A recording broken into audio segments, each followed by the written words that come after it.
প্রবাসীরা যদি বাংলাদেশি সূর্য সন্তান হয়, সেই সূর্য সন্তানের আলোকবর্তিকা হলেন কাজী এনায়েতুল্লাহ, যিনি গর্বিত প্রবাসী বাংলাদেশি। বিশ্ব দরবারে বারবার বাংলাদেশকে মেলে ধরেছেন, লাল সবুজের পতাকাকে সমন্বিত করেছেন মাথা উঁচু করে। তিনি দীর্ঘদিন ধরে ফ্রান্সে আছেন। হিমালয়ের মতো বিশাল হৃদয়ের এই মানুষটি ইউরোপের একমাত্র মাল্টিবিলিনিয়ার বাংলাদেশি শিল্পপতি।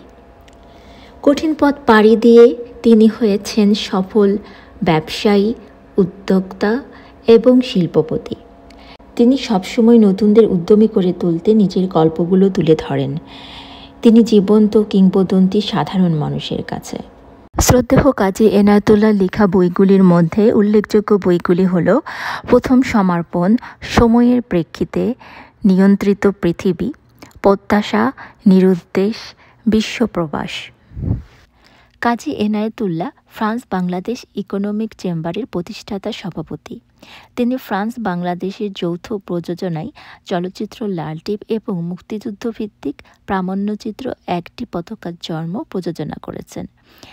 ইউরোপের 30টি দেশে প্রবাসী বাংলাদেশিদের সম্মিলিত সংগঠন অল ইউরোপিয়ান বাংলাদেশ অ্যাসোসিয়েশন আইএবার প্রতিষ্ঠাতা মহাসচিব এবং ওয়ার্ল্ড বাংলাদেশ অর্গানাইজেশনের প্রতিষ্ঠাতা সভাপতি।